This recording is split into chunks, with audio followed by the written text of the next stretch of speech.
Tonight's class, we were quite deep. We were studying an original text to understand the power today every one of you has as a Noahide. Unbelievable. So what I wanted to talk about today was actually this week or last week for something completely different, nothing to do with this class. I was searching for certain information and I ended up studying a certain text, and I was like really wowed by the bottom line it was developing, which was very much relevant to Noahide. And I was like, wow, this is unbelievable. How did I never look at this? Maybe I did. Maybe my memory isn't holding, but I was so inspired by this thought. I said, I have to teach it. So we are going to be learning, talking about, texts. This is a Yiddish text. This is a talk of the Lubavitcher Rebbe that he gave, so the winter of 82 and the winter of 83. It's amazing what he says about the Noahide and the potential of a Noahide. So I was so excited by it, and I said, I must teach it. I could just give you the bottom line in about 5 minutes, and I'm like, no, I want to give you the whole concept, very fundamentally, to get to this point, and it's really amazing. To give you the whole concept, I'm going to have to give you some background information, and that's fine. If anyone has any questions, feel free to ask, because I'm actually giving over a talk of the Lubavitcher Rebbe, so it might be a little more complex or based on certain assumptions of knowledge that you don't have, which is totally fine.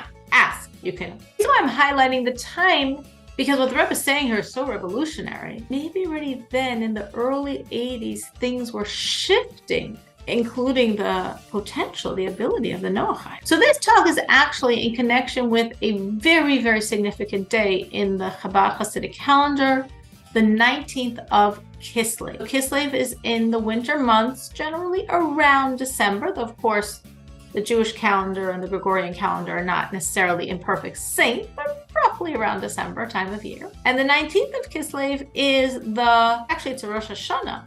It's starting the new year for the Hasidic cycle. And this is marking the freedom of the first leader of Chabad, who we refer to as the Alter Rebbe, who authored the Tanya, that I know Natanya said she's taking a class in Tanya, and Danielle has studied with me Tanya. Maybe Natalie's also studied Tanya. This is a foundational work that really helps us grow closer and closer to God. So the author of the Tanya, Reb Shneur Zalman of Liadi, known as the Alter Rebbe, that's Yiddish for the old rabbi, meaning he's, from previous generation, he was arrested. He was accused of treason. He was taken in a black wagon, which was reserved for really, really serious criminals. Those were doing high crimes against the government. And it was almost like a death warrant going into that black wagon. There were numerous miracles, numerous revelations of God's hands, but we're not going to go into it because this is not really a class on the 19th of Kislev and the arrest and liberation of the Alter Rebbe. It's just for you to understand the talk, which is very relevant to understand this concept. And then miraculously, he was freed. He was exonerated completely. This was in 1798. The Tsar was Nicholas, and he was not very friendly to the Jews. He issued many edicts against the Jews. He was in general very reactionary and very authoritarian. So this was not the atmosphere of people getting off the hook. And the Alter Rebbe was freed with complete honor and his rights restored. After his freedom, shortly after, he writes a letter to another great leader in the Hasidic movement, whose name was Reb Levi Yitzchak of Berditchev. He also wrote a similar letter to another great leader in the Hasidic movement, whose name was Reb Baruch of Mezhebush. And what he writes there, this was an amazing, wondrous thing that was a wonder to all the ministers, all the officers of the king. Actually, I think I'm going to read you what he writes, because that is sort of foundational to this whole talk. Obviously, I'm reading it in the English. Obviously, it was not written in English. This is a wondrous thing that God did and that he made so great in the land. This was very wondrous and very great, very evoking greatness for the holy name of God. His name was made great, was sanctified in the multitude, and especially in the eyes of all the officers, all the ministers, all the nations, of all the kingdoms of the king. That also in their eyes, this was very, very wondrous. This was incredibly wondrous. And they all said, this must come from God. Oh, this could only come from God. This is wondrous in our eyes. And the letter goes on, but this is the main point that the Rebbe is quoting here. Here's this letter, again, contextually, we're talking about right after his freedom from a very, very harsh imprisonment, where the foregone conclusion was the death sentence. And when he's completely exonerated, one of the first things he did was write a letter to another great Hasidic leader, meaning a very godly person who's very aware of the nuances of the Hasidic movement, because basically the Alter Rebbe was on trial. The Hasidic movement was on trial. It was really an accusation against the whole Hasidic movement. What is he talking about in his letter? What's the focus of his letter? What a great impression this made on the nations of the world and all the Gentiles, and all the officers in the king's palace, because they knew his death was a foregone conclusion. They knew, of course, that was what was going to happen. And then somehow he's released completely.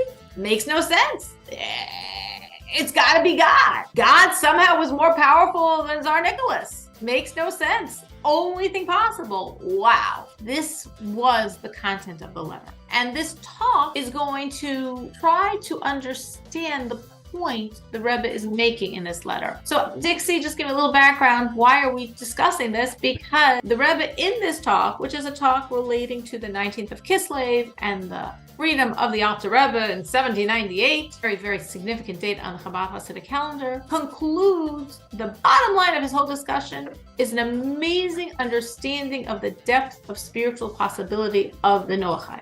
I want every one of us to have the experience to learn this from the beginning to the end, to really go through it on all of its layers, and to really get to the depth. Can you say it again? The spiritual beginning of Noahide. Possibility. What a Noahide can spiritually accomplish.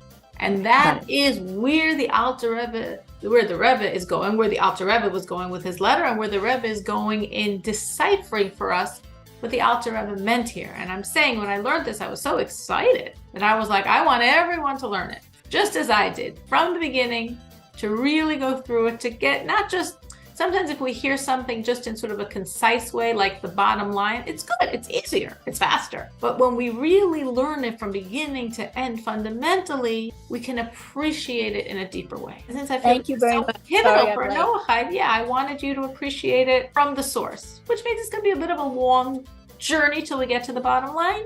But then when we get to it, I felt it'll have a much deeper resonance. So we're talking here about the 19th of Kislev, towards the end of the winter of 1798, this great leader of Jewry, of Hasidic Jewry, the first of the dynasty of Chabad, the Alter Rebbe, is arrested. The assumption is death, and he's freed miraculously, because Tsar Nicholas was not the type to free people, and especially not Jews. And when he was freed, all of the officers, all of the people in the know were so astounded by this. They were so in awe of this. They were like, this is God. No one could have done this but God. And it really brought them to an awareness of God, and like a huge wow of the power of God to make this happen. And that is the content of what the Alter Rebbe writes to this other great Hasidic leader that he was actually very close to, and he was actually related to by marriage, Reb Levi Yitzchak of Berdichev, and wrote a similar letter to another great Hasidic leader, Reb Baruch of Mezhebos, who was actually the grandson of the Baal Shem Tov, the founder of the whole Hasidic movement. Let's try to analyze this. So here we have the Alter Rebbe. He's just freed. It's a huge thing. Everyone was very terrified. His followers have been fasting for days. They took upon themselves many stringencies, limiting many things in their life, what they ate, their celebrations, their weddings, everything. It was total focus on turning to God to transform this horrific decree. It was a very, very tense time. There was a very palpable sense of danger here. And he's free. And he's writing this letter to another great Hasidic leader. And what does he talk about? He talks about what an amazing impression this made on the ministers of the king. The question is, that was his main focus? Meaning, what does he mean it made such a great impression? Like, why is he even caring? Well, obviously, as we know, every human being has an obligation to serve God, has an obligation to be a Noahide, has an obligation to recognize God and to serve him with the 7 laws. So obviously, the Alter Rebbe is saying here, there was a very great impression made on these officers. All of these ministers and officers, the whole, royal retinue, Anyone that knew about it knew he was going to be killed. I mean, that was like I said, the foregone conclusion. And when they saw that he was absolutely exonerated, completely released, it was like, wow, that must have been God, because that's the only way that could have ever happened. So that's wonderful, because it took all these people who probably didn't think about God in a real way too often in their lives, and it made God very real. God was very real. God truly changed Tsar Nicholas's mind. I mean, like, wow, that's a really powerful God. He's more powerful than the Tsar. So therefore, these people were impacted, and hopefully this could lead them on the road of being a Noahide, really recognizing God and of committing to serve him. And of course, serving God as a Noahide means keeping the 7 laws. This actually very interestingly connects to the Torah portion of this same week of the 19th of Kislev, not our current Torah portion. Again, we're in February. This talk was probably given around December time, but I'm going to bring in the Torah portion. In a sense, it's a very side note to the talk, but since it's very relevant to a Noahide, I thought I'm going to bring it in. So in the Torah portion, which was the portion of Vayishlach, we have the 2 sons of Jacob, Shimon and Levi, killing out the city of Shechem. For those of you that know the story, you're more familiar. If any of you don't, I'll say it very briefly. Jacob and his family, all of his children, his wives, his servants, they had left Haran, where they were living north of Israel. They were now traveling very slowly back home to Jacob's father, Isaac, to Yaakov's father, Yitzchak. And as they're very slow sojourning way, they have a lot of people and a lot of animals. And obviously Jacob had the spiritual jobs he was doing as he went, because again, you'd think he'd be more of a rush to see his beloved father and mother, who actually passed away before he got there, but was still alive at this point. But I assume for people as holy as the forefathers, they had other ways of communication. So I'm sure he was in great communication with them anyway, because he definitely wasn't rushing. At a certain point in his trip, he stops and camps outside the city of Shechem, which was a small city. Obviously, everything in those days was small, so a small city of that time. Unfortunately, his young daughter, Dinah, who was about 6 at the time, she went out to the city of Shechem. They were like camping. They had rented an area just outside the city to live in, but she went to the city proper to meet with the other girls and to try to influence them and bring them closer to God. And unfortunately, the prince of Shechem, whose name was Shechem, to make things confusing, saw her, desired her, and kidnapped her, and took her, abused her, used her. And when the brothers heard this, they were, of course, horrified, aghast, and this is something that should not be done, and even should not be done to a Jewish girl, should not be done to a non-Jewish girl. Since the flood, the nations have been pretty careful with issues like these, because that was one of the reasons for the flood. So the nations had been more virtuous in relationships. And now they were doing something so horrible, they deserved death. And Shimon and Levi made a plot. And ultimately, the 2 of them, one was 13 and one was like 13 and a half, came to the city, killed out all the men, rescued Dinah, and brought her back. And the question is, how did they kill out all the men? I mean, they weren't just being impetuous and very angry and upset brothers. Shechem clearly deserved death. He had violated the Noahide laws big time. Kidnapped, abused, held someone hostage. I mean, there was horrific abuse and very, very, very sacrilegious of all the Noahide laws. And of course, he 100% did deserve death, because if anyone violates the Noahide laws, they deserve death. So it's clear that Shechem deserved death. But why was the rest of the town killed? And this is something that's discussed among the sages at length. I know at one point, quite a while ago, we once actually discussed this more in depth and learned varying opinions. Here the Rebbe brings the 2 major views of thought, though there are others. One perspective is, again, when a person is violating the Noahide laws, there's only one punishment: death. As we were actually learning last week, when we were discussing various actually immoral relationships, and we said all the ones that are biblically derived, the punishment is death. And then there are other things that one's not supposed to do, but we don't have a punishment for it, because either the punishment is death or there's no punishment. And then we said a Noahide court and a Noahide society should set up punishments to keep people in line. But in the world of the Noahide, the punishment is death. I did the people deserve death? Obviously, they had also violated the laws, but what laws did they violate? So as I said, there's two very strong schools of thought. One is their violation was by not judging Shechem, meaning Noachites have an obligation to maintain a moral Noachite society. So when this happened in their midst, a very flagrant violation of the laws of Noah, they had the obligation to create a court, to put him on trial, obviously to free Dinah, and to judge him with a capital sentence. And they didn't do anything. So not doing anything, they're considered violating the laws of Noah, not maintaining the court system, and of course, in a sense, they're part of his crime, because he got away with his crime because everyone let him, which is sort of a very powerful lesson to us in general, that if something is wrong, we are required to do something. Now, obviously, you could say, hey, in America, you can't make up your own courts and mete out the death sentence or take someone to court and give them a punishment, which of course we don't have the ability to do, but we still have the ability to protest. And when we don't protest, there's a certain culpability. There's a certain shared guilt. Because if something is going on and nobody protests, it goes on. And it's done more and more flagrantly because popular opinion is allowing that to happen. And if something is condemned, not condoned, condemned, if the message loud and clear is, no, this is abhorrent, no, we don't do this, no, this is horrible, it's less and less likely to freely occur. So that's one perspective on why the whole town deserved death. The other perspective is that actually the fact that Shechem did this so flagrantly, such violation, is because all the people were really doing this as well. Meaning, how did Shechem think he could get away with this? He's kidnapping, violation of the laws, abusing this girl, violation of the laws, holding her hostage for all these days, violation of the laws. He's doing crime after crime after crime. How do you think he was going to get away with it? Because in his town, people were similar way, but also violating these laws. There was also a lot of abuse going on in this direction.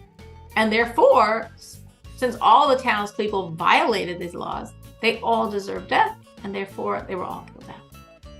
That is parenthetical to the flow of the talk, but I felt, of course, for Noahide, it was relevant and wanted to go into it. Any questions on that concept with Shechem before we continue? Any thoughts, any questions? I did see a chat, but it's not about that. All right. I was going to say, I appreciate you giving the ages, because I remember watching a movie about it when I was a kid, and of course they were all adults. Yeah, it's pretty unbelievable to understand how young they were and yet how adult-like they were in their behavior. So for someone that doesn't know the commentary, it makes a lot of sense to assume it wasn't two 13-year-old boys that killed out an entire city, and it wasn't a 6-year-old girl that was kidnapped. But yeah, those actually were their ages. So the reason the Rebbe brought this in the talk is to show like, oh wow, this is so amazing. Everything is in sync. In our Torah portion, we're learning this very fundamental discussion on something relevant to the Noahide. And here we're going to see, with the 19th of Kislev, with this letter the Alter Rebbe wrote, something also very fundamental to the Noahide. Of course, there's a point of light, a point of truth, and therefore it's penetrating everything. Getting back to our question, why was this the point the Alter Rebbe was focusing on? Meaning, we get that it's a great idea. We get that it's amazing. We understand what he's saying. What he's saying is very simple and obvious. It was an outright miracle. Nobody dreamed it would happen. And because it happened, all the officers of the Tsar were like, whoa, this had to be God. Nobody could make Tsar Nicholas change his mind. Nobody could make Tsar Nicholas nice to a Jew. Nobody could make Tsar Nicholas give freedom to someone. This is God. And that made a deep impression on them. And of course, that's a great thing because every Gentile, every non-Jew has an obligation to be an Noahide. And obviously this was moving all of these people to recognize God and hopefully from there to serve him. So we get the point he was saying. And we get that it's great. But it still doesn't seem to make sense that that's what he wrote. He was just free. His freedom wasn't just the salvation of his life, which is a very significant thing. It was really the salvation of the Hasidic movement. Meaning, when he was arrested, everything that happens below is mirroring what's going on above. If below, in this world, there was such an arrest, there was such a prosecution against the Alter Rebbe, who was the leader, really, of the whole Hasidic movement, it's really because above, by God, by the heavenly court, there was a prosecution on the Hasidic movement as well. And because of the prosecution above, that's why there was a prosecution in this world. It was only mirroring what was going on above, so to speak, in heaven. What was the prosecution? The prosecution was, how dare they do this? How dare they take the secrets of God and put them out there for public consumption? Meaning Hasidus, which had started 2 generations earlier, the first founder of the Hasidic movement, whose name is the Baal Shem Tov, then his disciple, who was called the Maggid of Mezrich, and now we're in the 3rd generation, where already we have a number of Hasidic leaders. But the Alter Rebbe, whose freedom we're discussing, was really the leader among all the leaders. Like, not officially, but unofficially, he was the most revered, really the leader of all of the many great spiritual giants that led various Hasidic groups already now in this 3rd generation. And they were sharing a lot of God's secrets. And the question was, were they allowed to? Is this legit? Or is this inappropriate? Now, this question on, is one allowed to share God's secrets like this, as the Hasidic movement is, because if you learn Hasidus, as Tanya, Danielle learned Tanya, if you learn anything of Hasidus, we're sharing the secrets that stayed secret until this time, and suddenly all the secrets, the inner dimensions, mystical, spiritual, hidden stuff comes out. Are these great spiritual giants allowed to share this? Is the regular world, the regular Jews, allowed to learn this? This is God's inner secrets. And there actually already was a prosecution, a heavenly prosecution, against spilling the secrets. In the time... Sorry, Robertson, I remember... Sure. Yeah, sorry, Robertson, I remember my husband told me that before, I think during that time that you're talking about, is that it's not, I mean, the secrets, as you said, is within the Rebbes. I mean, they're the only one who's allowed to, talk about, I mean, I think themselves about this, secrets from the heavens, or, yeah. Yeah, so it's not something that is available, as you have said, to everyone, yeah. It wasn't available, but the Rebbes were making it available because they were telling everyone and teaching everyone and sharing it. And that was the question. So already in the previous generation, in the time of the Maggid of Mezrich, there was such a heavenly prosecution against the Maggid of Mezrich, who was the Rebbe, the leader of the whole Hasidic movement. At that time, the Hasidic movement was still one group. It became various groups the next generation, but then it was with one group, with one leader, and he was sharing the secrets. He was teaching them God's secrets. The question is, was this permissible? There's a lot I could say about this. I'm not going to, because again, I'm really just giving this background enough that you should understand the flow of the talk. And if I was just focusing on this, I could spend an hour talking about this concept. But actually, the Alter Rebbe, who we're focusing on here, he said something that acquitted the Maggid of Mezrich in the heavenly court and the Hasidic movement. So the Hasidic movement continued. But now we're a generation later. And now the Alter Rebbe just wrote and published, printed a document, a work that took these secrets and made them really down to this world. And that work, of course, is the Tanya. The Tanya is the most foundational work of Chabad Hasidism. It's really probably the most foundational work of all Hasidus. And it is exactly 53 chapters. There's 5 sections. I'm talking about the first primary section. is 53 chapters. The Alter Rebbe was imprisoned for 53 days, a day for each chapter. How dare he write such a work? Was he allowed to write such a work? Was he allowed to take God's secrets deeper than the Maggid was sharing, and bring them so far down that they literally become ink on paper? They're so physical. They're so accessible. Read them. We still study them today. He wrote them over 200 years ago. He made them really something this world can grasp. God's secrets. He made rational. Tanya is the secrets of God, and it's very rational. He made God rational, God's secrets, God's inner dimension, and he made it something our human brains can understand. Was he allowed to do this? So his imprisonment was really the whole movement on trial. In God's courts, was this allowed? And when there was the vindication below, it was reflecting the vindication above. Meaning, the reason why Tsar Nicholas freed him completely is because in the heavenly courts, he was freed completely. He was given the total green light.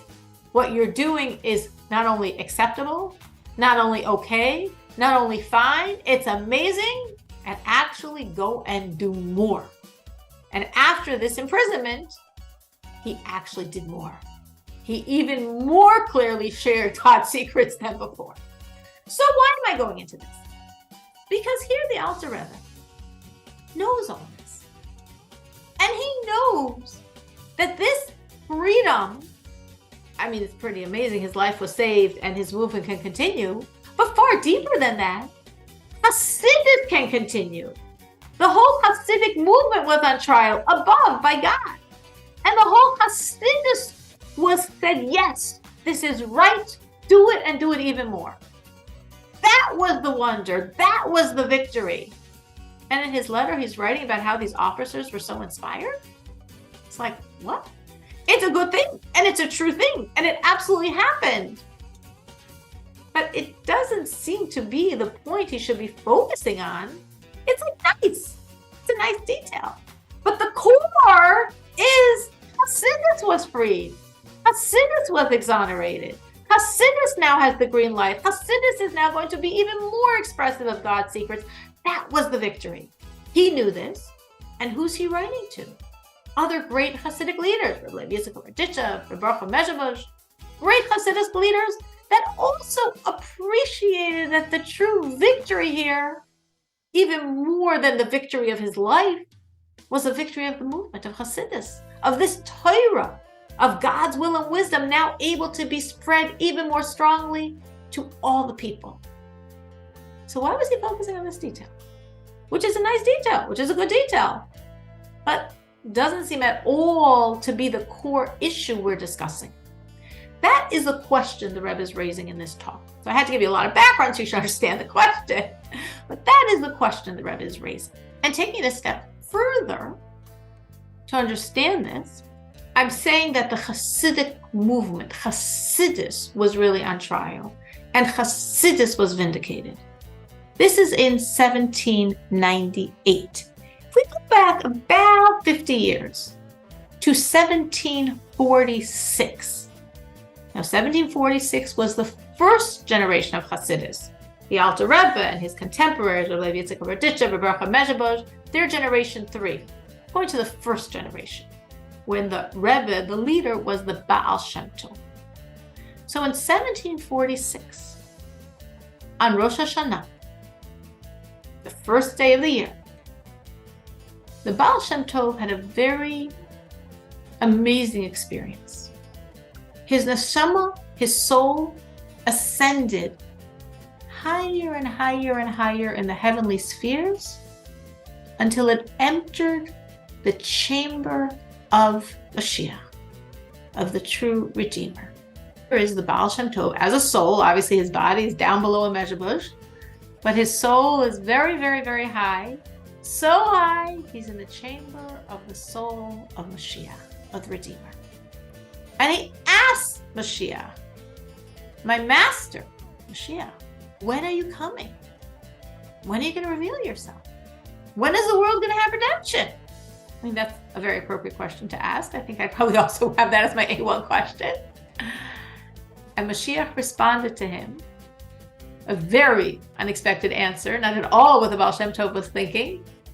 When your well springs spread to the most outer reaches, when the world is flooded with knowledge of Chassidus, that's when I'm coming. Baal Shem Tov was like, whoa. Totally not what he was thinking, because he had just started this revelation of this dimension of Torah thought. It was just beginning. It's like, in the Ukraine, maybe it's now in Poland. This is going to spread to the whole world. And that has to happen before the Mashiach, the Redeemer, will come. So that was a very wow, okay, this Torah, this level of Torah thought called Chassidus is really tied into redemption. Because only when Chassidus is spread to the entire world is the Redeemer going to come. And when Chassidus is spread to the entire world, the Redeemer will come. So that means Chassidus, in its essence, in its core, is very intrinsic to redemption. Which further strengthens our question. Because here we have, now we're going 2 generations favor from 1746 to 1798, and we just have this redemption of Chassidus, the green light in heaven, go and spread even more and take God's secrets and bringing them even more out to the masses. Road to redemption. Push it more, push it more. Chassidus is the path to redemption, and let it spread to the whole world. Further makes us wonder, so why did the Alter Rebbe focus on those officers and ministers and nations of the world being so inspired by what happened? And obviously, if we're putting all the pieces together, somehow that inspiration of the people that saw that surely God did this, because no way would Tsar Nikolai allow it otherwise, that has to have to do with redemption. Because Chassidus is bringing redemption. And Chassidus was free. But instead of talking about Chassidus being free, the Alter Rebbe is talking about how these people were so in awe and recognized God's hand in the process.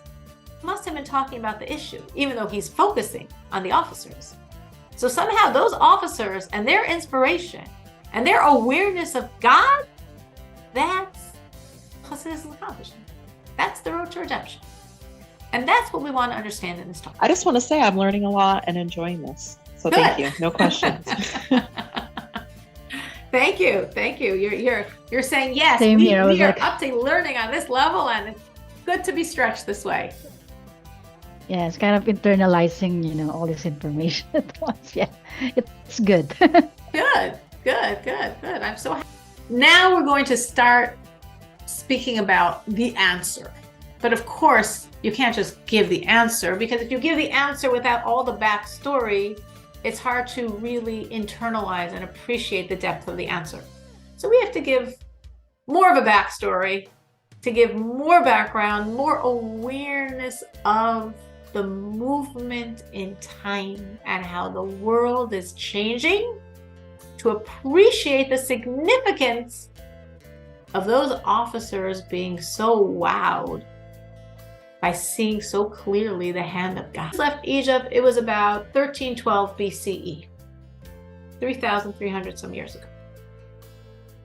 And Egypt, the reason why we're taking a trip back to Egypt is because that was really the first time we saw the beginning of what the Alter Rebbe is now focusing on in 1798 with the officers of the Tsar. So what happened in Egypt and what there shifted dramatically? What changed was Pharaoh and the Egyptians' ability to recognize God. When Moses first comes to Pharaoh, "Let my people go. God sent me." Pharaoh said, "Who is this God you're talking about? I know a lot of gods. I can pull out my books, my chronicles, my scrolls of gods. Which is this one on the list?" Meaning he was very arrogant, very contemptuous. Maybe, I don't know this God. He didn't know God. Well, if you look at the language in the Torah, in recording the dialogue between Moses and Pharaoh, Pharaoh and Moses are talking about a very certain aspect of God that Pharaoh was dismissing. And that aspect is God's highest name. God has 70 ways we refer to him and 7 names. God has 7 names. And the highest of the 7 is a name that we do not pronounce. It's 4 Hebrew letters that we do not pronounce. That actually was never freely pronounced. The only time it was ever said was in the area of the temple, but never outside the temple area. And of course, since the destruction of the temple, we've never said it. It'll be the name we will use, of course, freely by the redemption. And, Jehovah's Witnesses, they're giving their mangled version of it, which of course is not correct at all. So that's why I could say that. But we have different ways we refer to that name. Commonly it's referred to as Hashem, which really means Hashem, which means the name that I can't pronounce. In Hasidic thought, it's usually referred to as Havaya. That's usually how we say the name we can't pronounce. But in any case, Pharaoh is saying, who is Havaya that I should recognize him? Who is this Havaya that you think I'm going to let you guys go? I'm going to lose 3 million slaves? Who's this Havaya? It was very precise saying who is Havaya, because Havaya represents God beyond nature. There's also God within nature. Now, of course, it's the same God. But Pharaoh didn't realize that. When you're talking that there's God in the world, that cycles, there's a constant setting, rising of the sun, the cycle, the orbit of the planets, the seasons, how everything works so perfectly, that's obviously the hand of God. And Pharaoh could recognize that. That God was safe. That God's not asking him anything. That's God within nature. So God within nature, that there is a God, that the world just didn't create itself, Pharaoh didn't have a problem with. The Egyptians were okay with that. But to recognize there's a God beyond nature, a God that can break through the barriers of nature, that the barriers of nature are meaningless? No. There's something bigger than nature. There's something bigger than our world that they couldn't accept. And that's why he said, who is Havaya that I should listen to him? Because that's what Havaya represents. God beyond nature. So Pharaoh said, there's nothing higher than nature. And Moses said, no problem. Let the plagues begin. And they got the first and the second and the third and the fourth and the sixth and the seventh and the eighth and the ninth and the 10th. And they came to completely realize there is a power of God far bigger than nature. There is Havaya. And therefore, actually, in the verse, it says very clearly, when God was talking to Moses before the 10th plague, we're finally going to have this, and the Egyptians will know that I am Havaya. The Egyptians will recognize, the Egyptians will submit that there are forces higher than nature. God is not only a God within nature, God is completely beyond nature. And if they didn't get through the 10 plagues, by the time they went through the splitting of the sea, they got it completely. So that was the first time historically we see people coming to an awareness of God. God, not just as, all right, I'll accept there's a little God, like, within the world. No. God of the most vast, limitless powers. God for whom the world is nothing if he chooses. So the Egyptians were brought to their knees. I mean, they went through 10 plagues and each plague lasted a week. Really a cycle, when you read it, you might not appreciate how long this is taking. The plagues took 10 months, basically, because every plague, they got 3 weeks of warning and then an entire week of the plague. And then another 3 weeks of warning and another week of the plague. So they went through almost 10 months of really experiencing there's God higher than nature. And then a week later, they had the splitting of the sea. And by then, even Pharaoh got the message. Even Pharaoh accepted Havaya. So that was the first time it ever happened, which doesn't mean that there weren't people before this that recognized God. Of course, there were people that recognized God as spiritual individuals that searched and found God, or as people that were influenced by these spiritual individuals, as we know that Abraham and Sarah worked very hard to influence the people around them and bring them close to God. But here we have a nation, not spiritual individuals. They were the lowest and worst and most crass and most immoral of anyone at that time. So not a nation of spiritual seekers. And this didn't come from them being inspired by Moses or the spiritual people of their world. No, this came from a very unbridled display of God's powers. It drove the message home. That's not how God wants to operate, obviously. But this was the first time it ever happened. So if you're doing something the first time, it's really difficult to break through all those barriers. And therefore, we needed this incredibly dramatic, never happened again display of power. Now, why are we focusing on this? Well, it says that the ultimate redemption will be similar to the redemption from Egypt. So by the redemption from Egypt, we see as actually a very critical part of the story, the Egyptians coming to a complete acceptance, submission, and recognition to Havaya, to God beyond nature, God beyond the constraints of world. And that critical piece also plays a very telling role in the redemption. Why is that so significant in the redemption? Ultimately, by the redemption, the whole world will recognize God. That's the redemption. Now, there's lots of wonderful things that will happen by the redemption, and we'll have the resurrection of the dead. There won't be any sickness. There won't be any poverty. There won't be any conflict, world peace, world prosperity. But this is all coming from a world that recognizes God, a world that's serving God, a world that's all aligned with its vision of God. And from the world's recognition of God comes all it's like the pictures, so imagine this picture's on your wall, but it's like crooked, it's crooked, it's crooked. Noisy, every time you pass it, it's crooked. Then you straighten it. It's like redemption is the world is finally straight. This is God's world. And all of mankind, 8 billion of us, acknowledge Havaya, are in sync with Havaya, only want a relationship with Havaya. And that's all the world's gonna really want.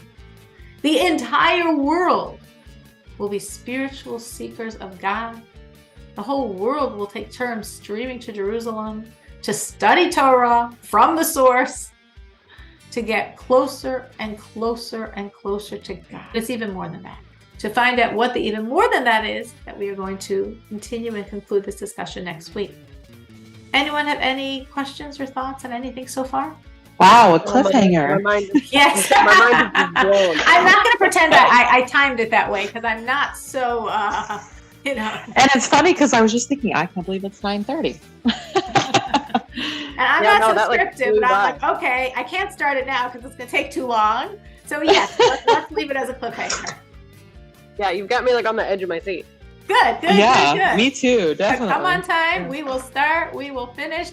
And the reason we're doing this is because this is a beautiful awareness of your spiritual potential today that I was so inspired by when I learned it, and that I so much wanted to share. Thank So you. the relevant cliffhanger to be continued. Yeah, my 5-year-old was listening to most of it, so this is perfect.